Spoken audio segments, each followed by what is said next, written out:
The SLA043 is a $4,500 price tag. This is a $1,000 price tag. But is there really a difference in the quality of the watches? I'm not so sure.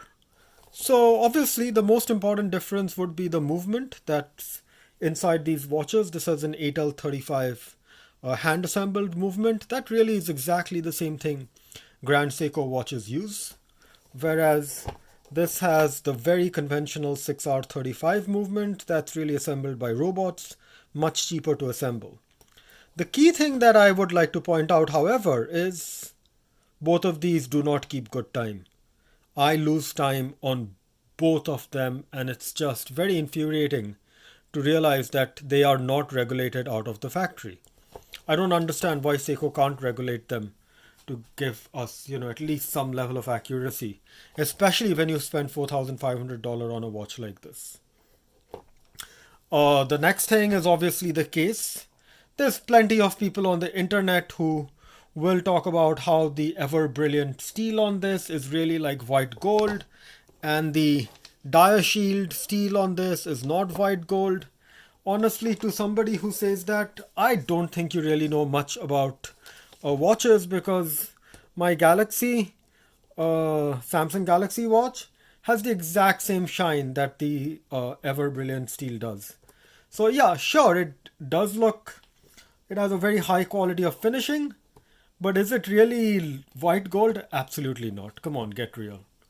This is a very well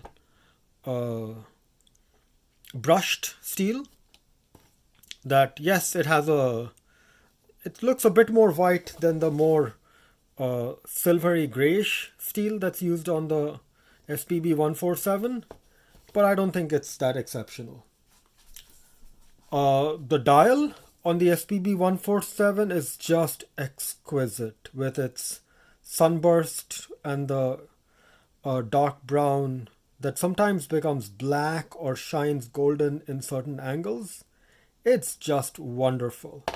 The dial on the SLA has a flat painted look to it that would almost look black in certain angles, but it also has a very faint sunburst effect to it. It's kind of hard to see. I'm trying to move it around to try to see if I can get that angle, and it is really impossible to get the angle.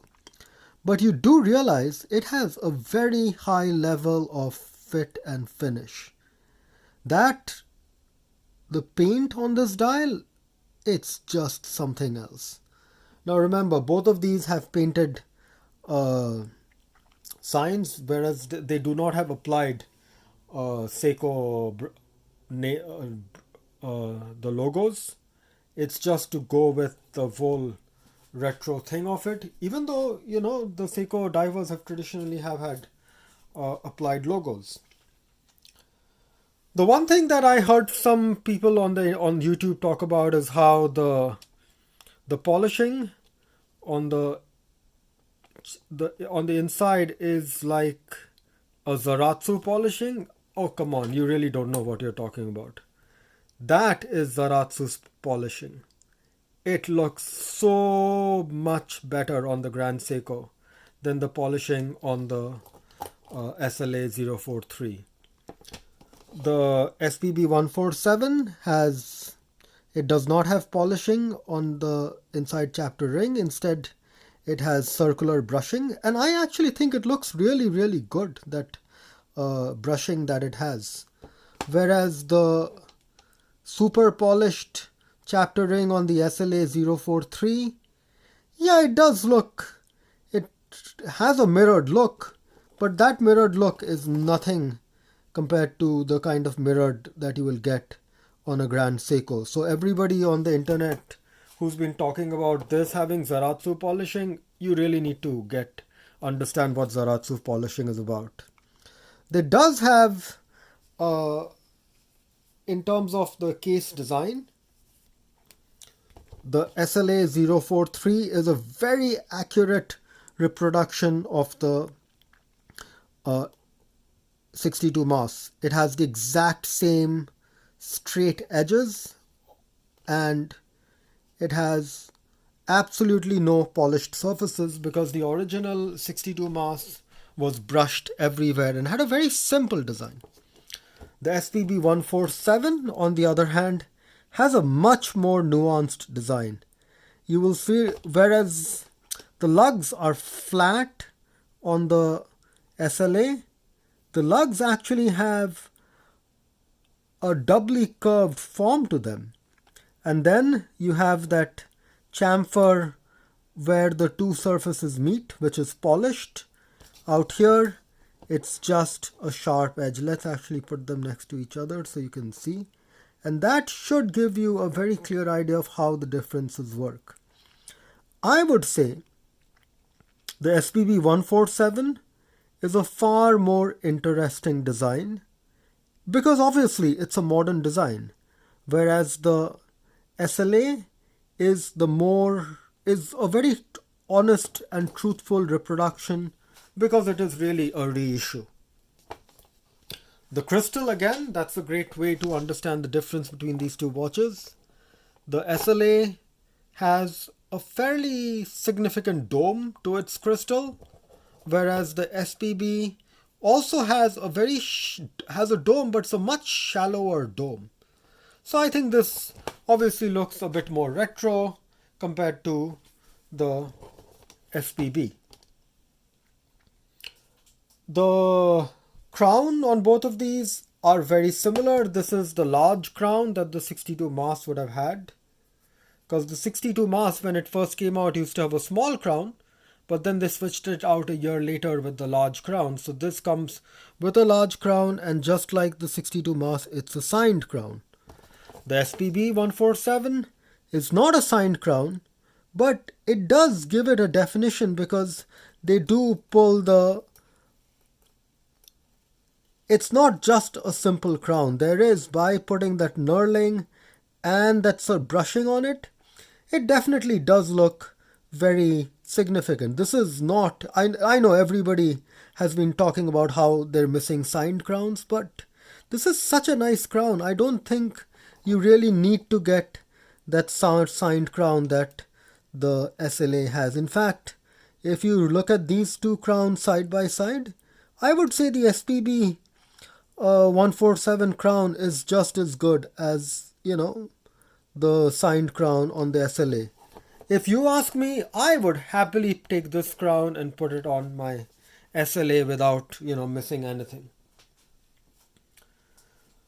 The clear difference that starts appearing between these two watches is when you start looking at the index markers.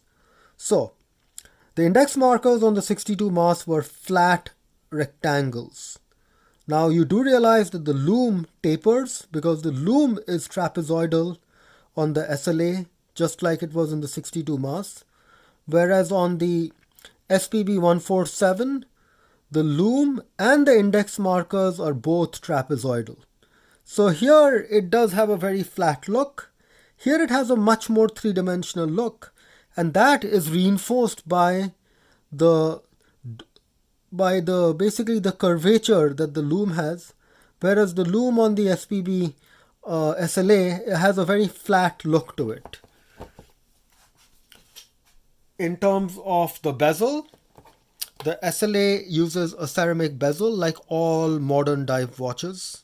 You really won't, ever since the Rolex Submariner started coming up with their ceramic bezels, the expectation is when you start charging a pretty penny for these watches, you would have to have ceramic. Whereas the SPB is a lot more classic in that sense with its metal brushed bezel. The bezel on this is obviously very different from the bezel. This is the classic bezel. This is the reimagined bezel. I think the SPB bezel looks just as good as the classic bezel, if not better. And that really brings me to the conclusion of this video. I mean, there's so much that I can talk to. Both fabulous watches, but they're very different watches. My one of my subscribers, Inspector, who has a fabulous channel on dive watches, and you should definitely, I will put a link to his channel in the description. He said that with the SLA043, you're really paying for history. And he's absolutely right. The premium, the $4,500 price, has to do with the fact that they're only making 1,700 of these watches. This is a very limited production run. Whereas the SPB047, there's no limit to the numbers they'll make. They'll keep making this or variations of this watch in order to get it into as many hands as possible. This watch is really a watch for collectors. This is not a watch for the everyday person. And only a collector would appreciate the value of this watch. If you want to show off, just go get a Rolex Submariner. Everybody on the street would realize you're probably wearing a fake Rolex, even though you may be wearing the real thing. But this Seiko is the new version of Seiko, where Seiko has basically achieved the status that Rolex had in the 1960s. But if you had to spend your money to get one of these watches, it just doesn't matter. Whether you get the $1,000 watch, or you get the $4,500 watch, or you get a $300 Seiko, they're all equally good. They all serve very different roles. A $300 Seiko is very different from a $1,000 Seiko, which is very different from a $4,500 Seiko. And with really that conclusion that one watch is not better than the other, they're very different watches and they're both equally good watches. I wear my SPB047 a lot more than the SLA, just because I love the design of this SPB047. It is such a beautiful design. So in conclusion, it just doesn't matter. As long as you wear your watch and you enjoy it, that's the important part. Thank you for watching. I hope you enjoyed the video, and please hit the like button and subscribe button, and I will see you on another video.